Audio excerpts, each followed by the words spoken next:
Bienvenidos a Cruce de Palabras por Telesur.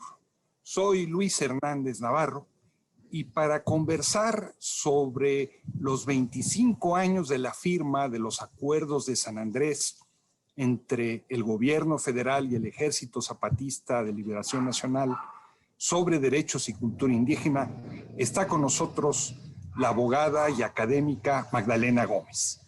Magdalena es especialista en derecho indígena, ha trabajado en el movimiento indígena por muchas décadas y es también articulista del periódico La Jornada.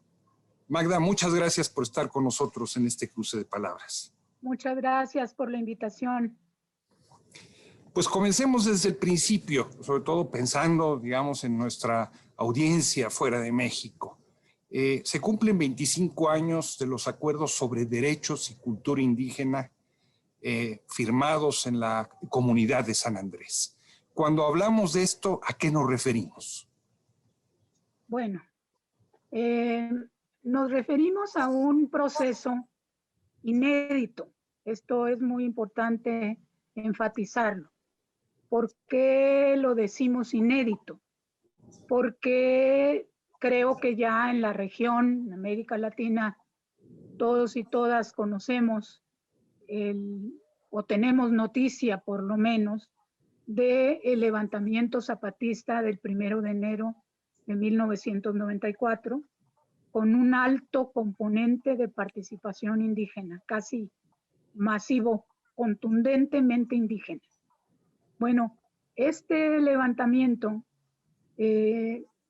tuvo un giro que ahí empieza lo inédito, que no ha sido similar en otras experiencias en América Latina, puesto que en esos primeros días de enero, por fortuna, amplísimos sectores de la sociedad civil salimos a las calles a pedir un cese al fuego. Un cese al fuego, ¿por qué? Porque la proporción entre la fuerza militar del ejército mexicano y la de el ejército zapatista era, auguraba una, pues, un costo muy alto, por decirlo de alguna manera.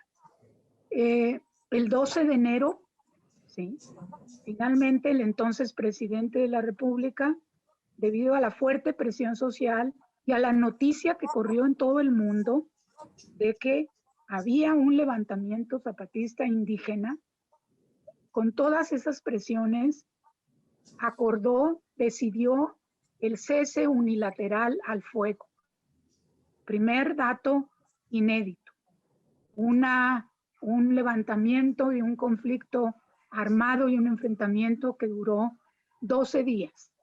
Lo inédito también fue la sabiduría proverbial del ejército zapatista de decidir aceptar ese cese unilateral al fuego. ¿Sí? Anotemos esta situación y tengámosla presente porque no ha sido usual. De ahí se inició un proceso que no fue en aquel momento, ni mucho menos ahora, no ha sido terso, sino que, bueno, se inició toda la etapa de buscar una negociación, ¿sí? Una búsqueda de la paz.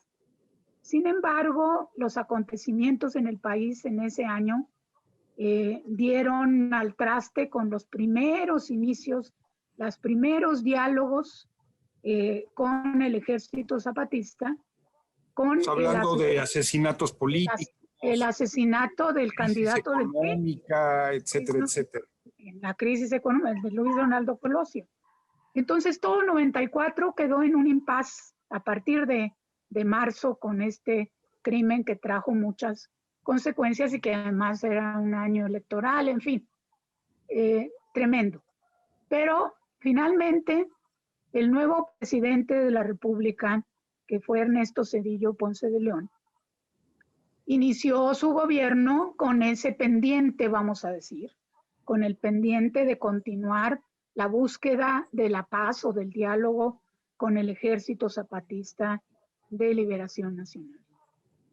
Sin embargo, en el camino se sucedió una traición porque no era algo, esta decisión que se tomó, no fue algo aceptado de buena manera por todas las fuerzas políticas. Había sectores que decían por qué se suspendió el cese, el fuego, ¿no?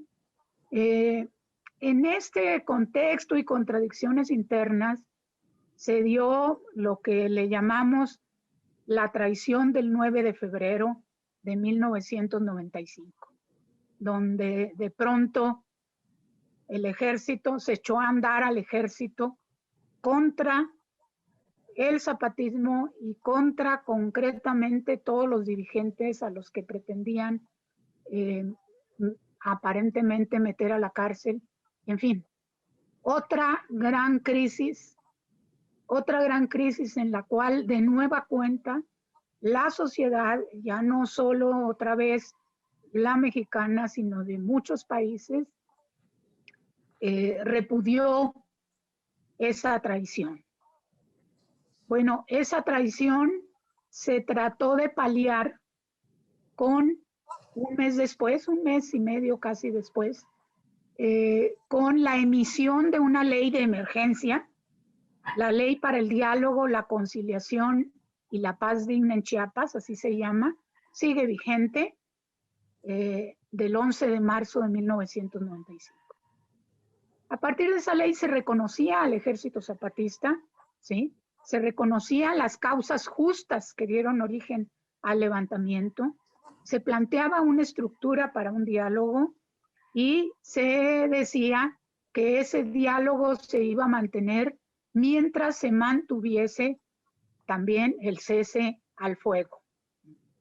De entonces para acá hay una cuestión que parece formal, pero que es muy importante y se ha respetado, y es que pese a que están suspendidas las pláticas entre el ejército zapatista y el gobierno federal, nunca se ha dicho declaro roto el diálogo, porque esa ley dice que en el momento en que se rompe el diálogo, se reanuda el fuego.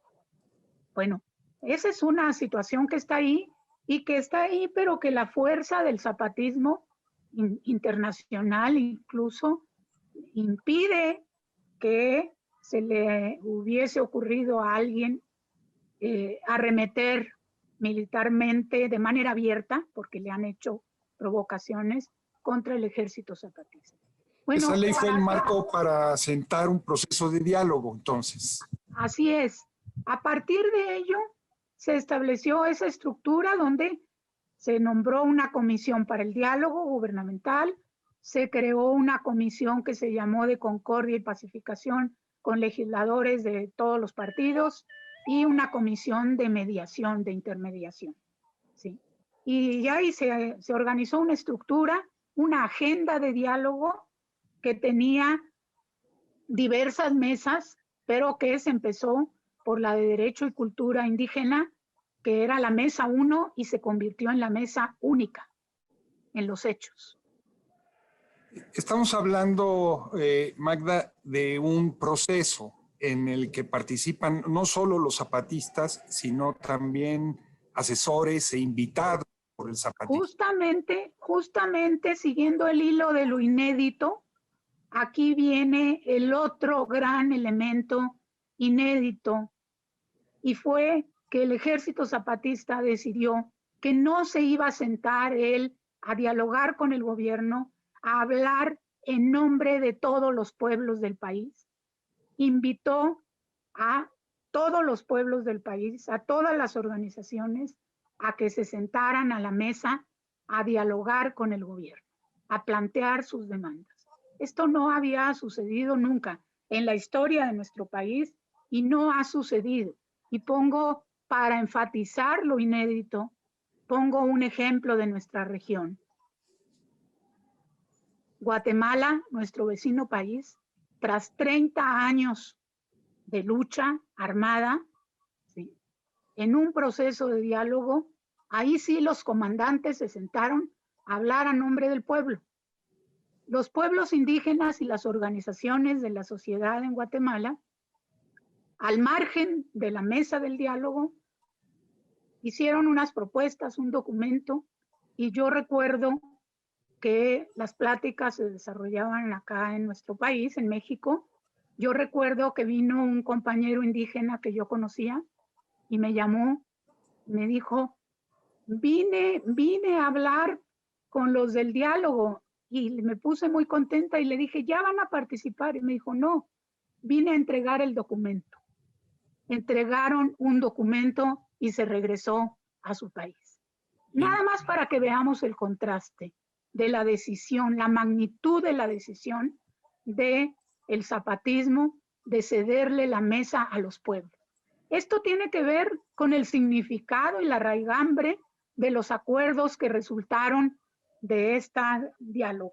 Te dejo hablar porque veo que quieres hablar. No, vamos a una pequeña pausa, si te parece, y sí, regresamos en muy breves instantes.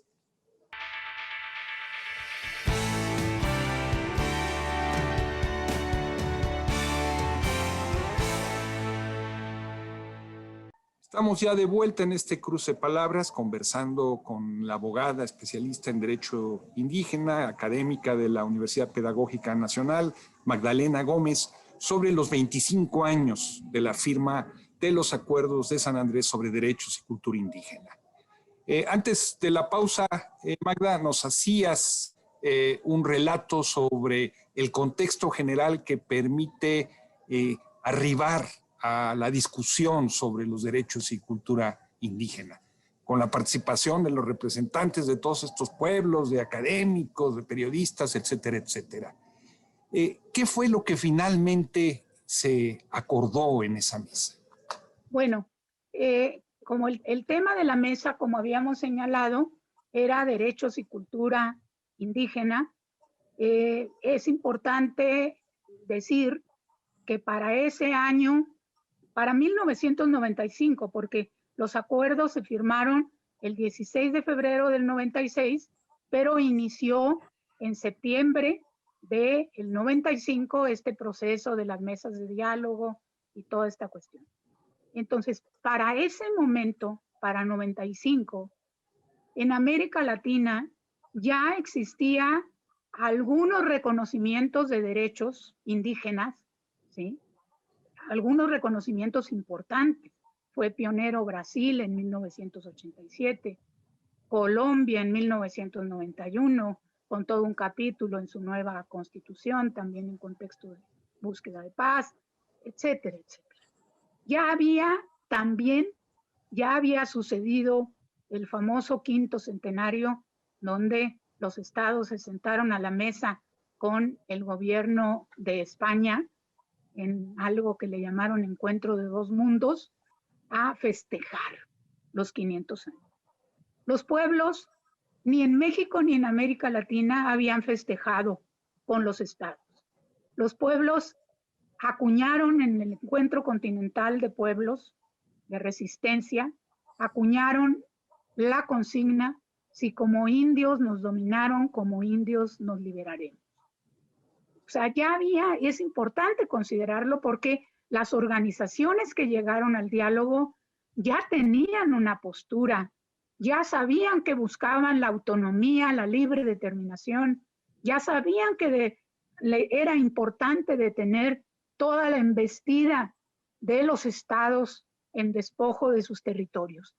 Había también ya en curso las discusiones en Naciones Unidas sobre lo que hoy es la Declaración de Derechos Humanos de los Pueblos de Naciones Unidas.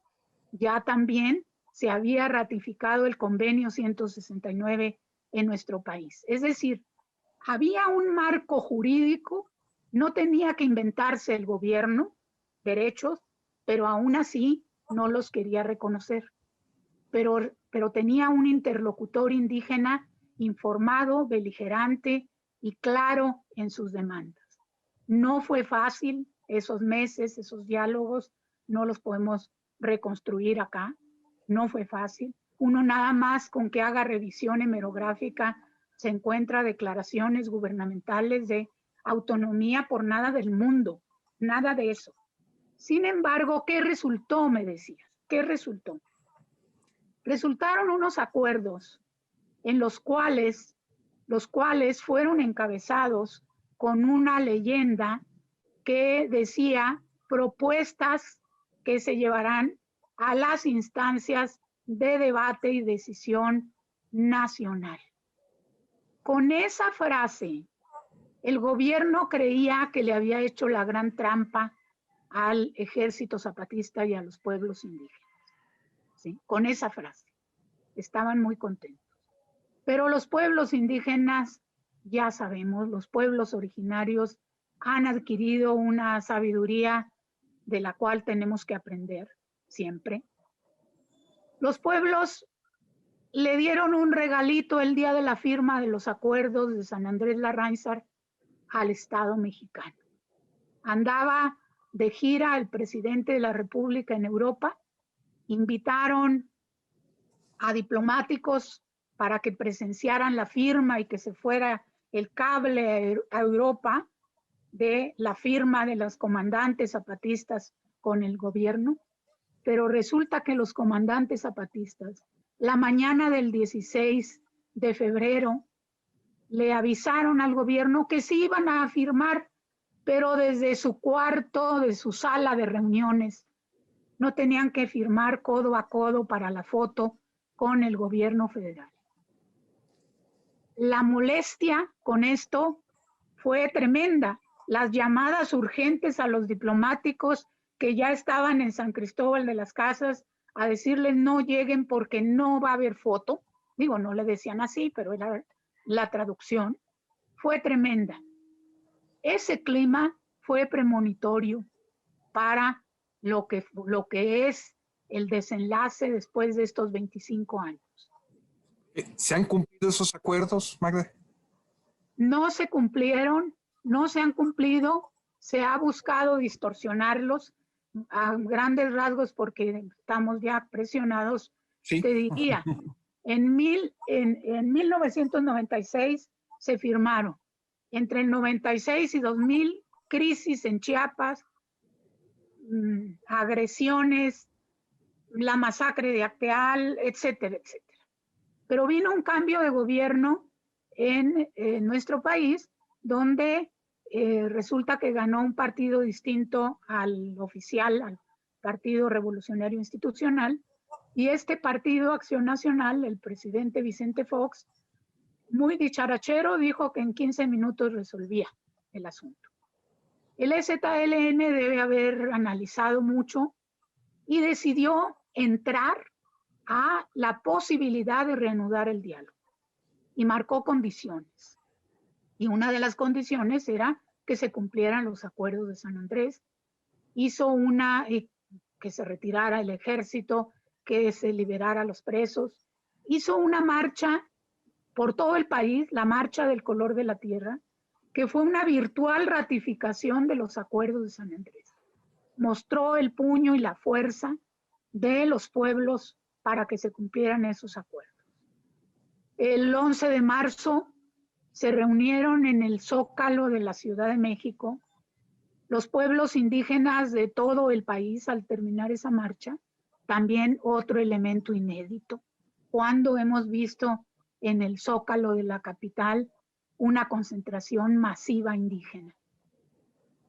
Ahí pidieron los zapatistas que querían ir al Congreso a hablar, a defender de nueva cuenta los acuerdos. Gran polémica. ¿Cómo es posible, decían los legisladores, que van a llegar unos encapuchados que se levantaron en armas, que no han entregado las armas a la más alta tribuna? Finalmente fueron y a quien le guste la historia de los pueblos indígenas, les recomiendo nada más leer esos discursos que se presentaron ante el Congreso de la Unión, que era una suerte de ajuste de cuentas de los pueblos frente al Estado. Un mes después, el Congreso diseñó una iniciativa que creyó que eran muy listos y muy hábiles porque tenía, según ellos, una buena estructura. Esa iniciativa decía que reconocía la autonomía, pero no la reconocía. ¿Por qué? Porque decía que se reconoce a la libre determinación y a la autonomía, pero que las entidades federativas definirían sus características. Primer quiebre del asunto. ¿Por qué razón? Porque la mayoría de las demandas de los pueblos indígenas son de orden federal. Le corresponde a la federación definirlas, ¿sí? En el régimen de competencias. Primera cuestión. Ya luego introdujeron otras modificaciones, no las puedo decir todas, pero solo quiero señalar una más. Los acuerdos de San Andrés no pedían política indigenista, lo que querían era salir de esa política indigenista. Pues le agregaron todo un apartado donde hicieron una reedición del indigenismo que básicamente consiste en que el Estado sigue decidiendo a espaldas de los pueblos. El zapatismo... Magda, han pasado... Sí, perdón. Bueno, el zapatismo... Estamos ya en el filo del tiempo. El zapatismo les dijo, ya le dieron un portazo, ¿sí? Ya patearon el tablero de esta mesa de negociación y desde entonces se ha consolidado la suspensión del diálogo. Esto diría así muy a grosso modo. Hay un nuevo gobierno. ¿Mande? Hay un nuevo gobierno, un gobierno que se declara progresista, que habla de indígenas. Un grave problema. Es un gobierno con un presidente singular, ¿sí? Porque tiene características singulares, proviene de un movimiento singular también, pero resulta que él se formó en el indigenismo tradicional y nunca se cuestionó que ese indigenismo paternalista, que ese indigenismo era el indigenismo que creían los pueblos y es el indigenismo que ha echado a andar, pero no solo eso, también tiene toda una serie de proyectos extractivistas, megaproyectos a espaldas de los pueblos con consultas simuladas que no se compadecen ni de los derechos en el plano internacional, ni siquiera de algunos elementos de esa contrarreforma indígena del 2001. Es decir, a 25 años de distancia, y ya con esto terminamos, los acuerdos de San Andrés siguen siendo materia pendiente de compromiso por parte del Estado. Siguen siendo materia pendiente, pero yo te agregaría materia insuficiente, porque ya hay muchos otros temas. Se tendría que deslegislar, ¿sí? No es nada más decir ahora le voy a poner otra frase a tal artículo. Es que se ha avanzado en una política neoliberal, es extractivista, en otras reformas constitucionales que impiden que nada más le agregues un párrafo o una frase a lo que fueron los acuerdos de San Andrés Larraín. Es muy complejo y no se ve en el horizonte, ninguna voluntad política sólida de enfrentar de fondo toda esa situación.